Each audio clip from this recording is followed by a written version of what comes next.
Bonjour à la partie 2 pour comment faire des graphiques et aussi on va toucher un peu les dérivés et les intégrales dans votre calculatrice. Pour qu'est-ce qu'il y a des graphiques, c'est juste de faire certain que le mode fonction est en marche. Donc la partie ici, fonction est en marche pour tout va comme du monde.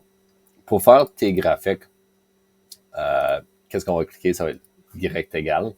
Ici, tu peux mettre tes fonctions que tu veux utiliser. Donc, tu peux voir que tu peux mettre quand même beaucoup de fonctions, jusqu'à 10 dans un graphique. Tu peux sélectionner différents graphiques. Donc, tu peux mettre différentes fonctions dans différents graphiques.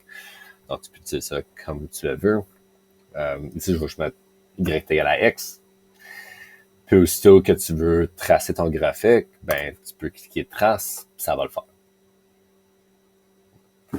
Tu peux utiliser tes flèches pour monter puis descendre sur ton graphique. Donc, droite et gauche.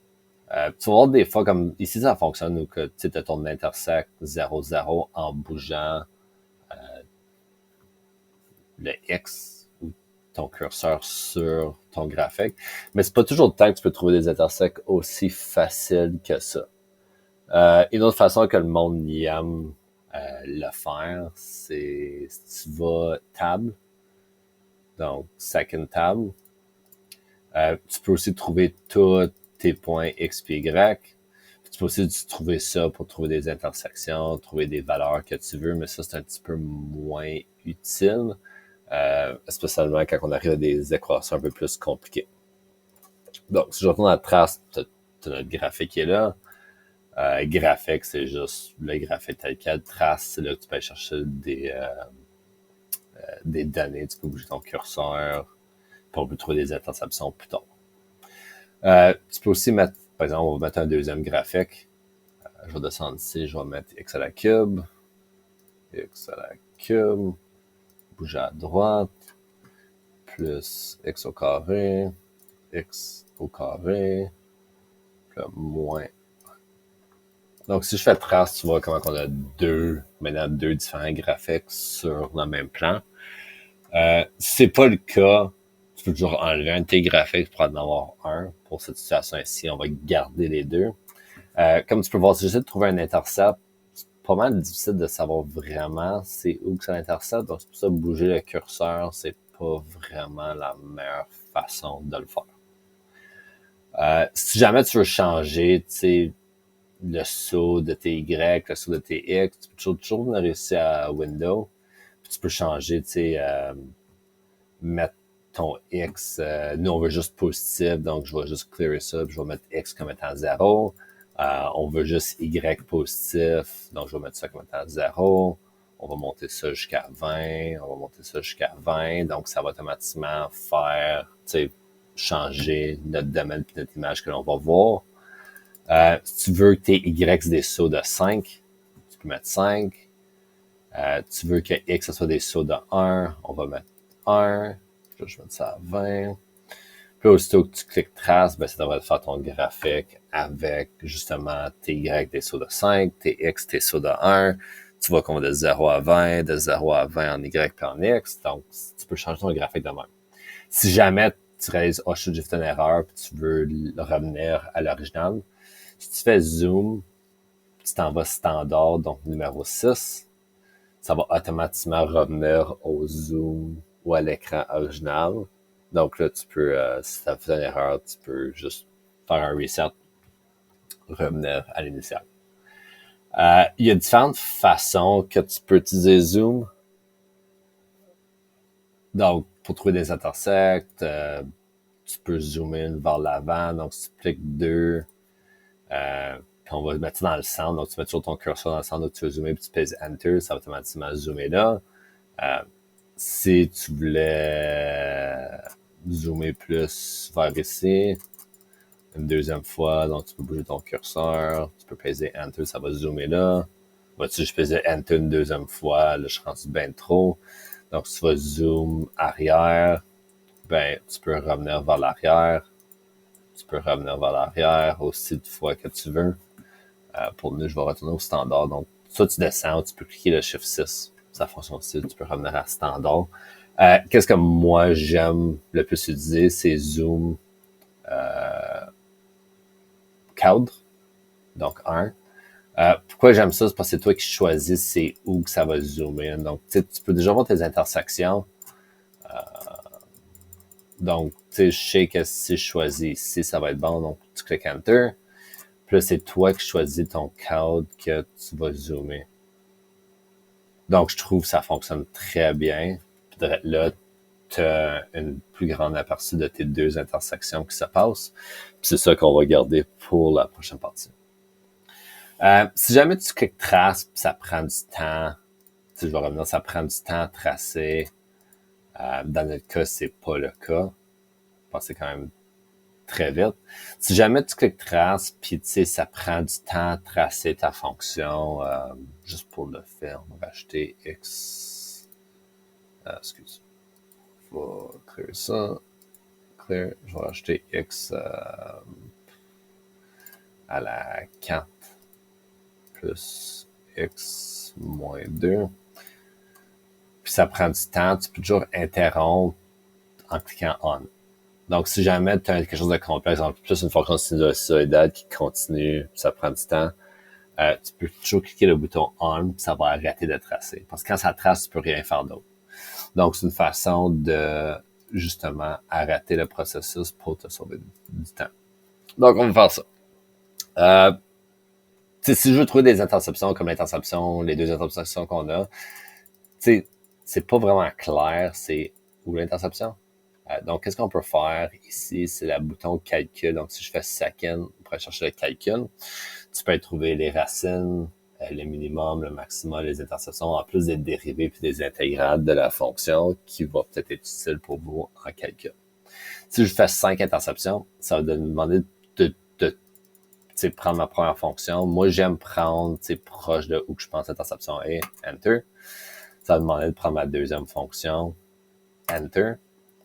Valeur initiale, Enter, puis ça donne mon interception comme étant 1 puis 1.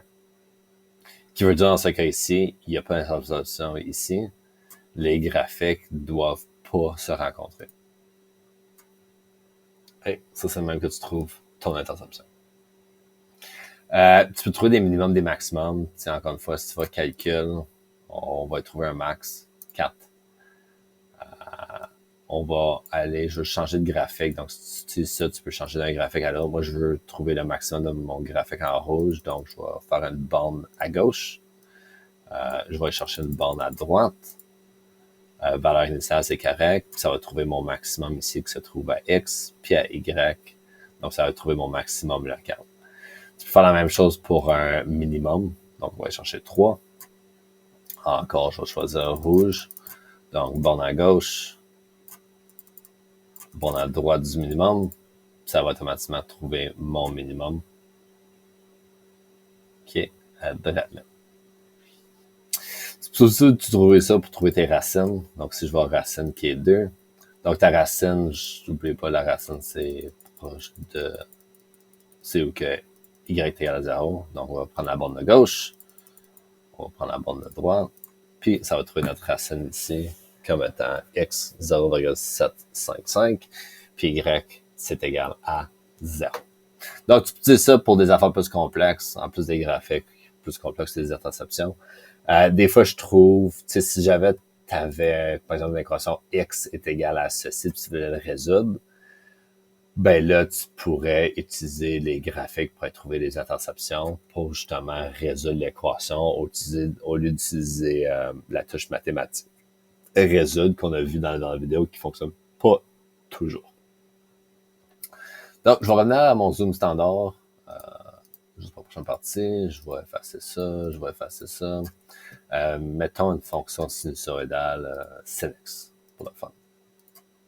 Donc, si on trace, tu vois, OK, là, on est clairement, tu ne peux pas voir la fonction sinusoïdale. Pour ça, si tu fais zoom, il y a un zoom trigo. Donc, si tu descends à 7, ça va faire ton zoom justement pour les fonctions trigonométriques. Donc, tu peux voir tes X. Je sais pas si ça va te montrer ici. Tes X, c'est en rad. C'est des changements de 90 degrés ou de pi sur 2. Puis ton X, ton Y, ben tu vas commencer moins 1 puis 1, donc ça fit ta fonction sinusoïdale quand même très, très, très bien. Encore une fois, si tu veux changer tes bornes pour quelque chose d'autre, tu peux aller le changer ici.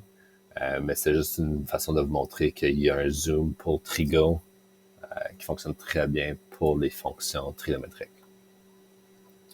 Il y a une couple de petites affaires que tu peux faire. Si tu vas dans format, donc second format, tu peux changer la couleur de la grille, tu peux changer la couleur des bords. Tu peux même mettre une image en arrière-plan. Tu peux mettre ça en arrière-plan. Si tu veux. Là, si on fait trace, ben, tu vois que l'image est en arrière-plan.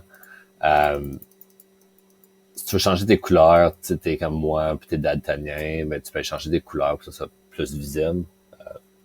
Juste, je voulais vous montrer que tu peux quand même customiser certaines affaires.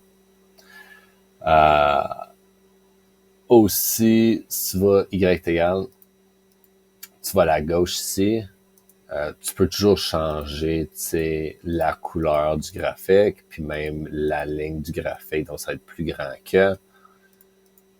Donc, si je fais OK, puis je reviens à mon trace, ben, ça va highlighter tout ce qui est plus grand que la fonction.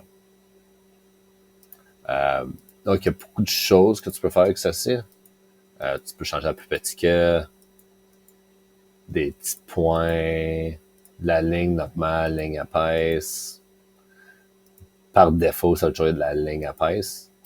Puis, comme tu vois ici, ben, on revient, puis on n'a pas le plus grand que, on a justement de ligne épaisse. Donc, c'est pas mal tout pour comment faire tes graphiques. La prochaine chose que je vais vous montrer, c'est justement les dérivées plus intégrales, parce que ça prend pas beaucoup de temps. Donc, pour ce qui est des dérivées, tu sais, ta calculatrice peut faire des dérivées. Donc, si tu vas maths, puis tu vas à nombre dérivé qui est 8, tu peux faire ta dérivée, nous, d'habitude, par rapport à x. On va mettre x au carré moins 1. Puis, on va calculer ça à la valeur de x est égale à 5. Puis, automatiquement, ça va donner ta dérivée. Tu peux faire la même chose pour une intégrale.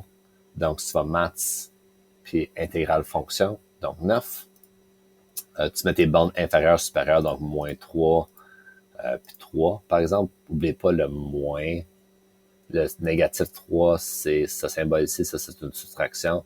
Donc, si tu utilises la soustraction, ça va pas fonctionner. Utilisons une fonction x, on va utiliser une fonction rationnelle. Donc, on va utiliser x, x plus 1. X au carré plus 1. Puis on va faire l'intégrale par rapport à x. Puis, là, ça donne ton intégrale. Si j'étais pour changer ceci, donc encore une fois, tu peux aller cliquer Enter, puis imagine que tu as fait une erreur, puis c'était à la 3 que tu voulais faire. Là, tu vas changer ton à la 3.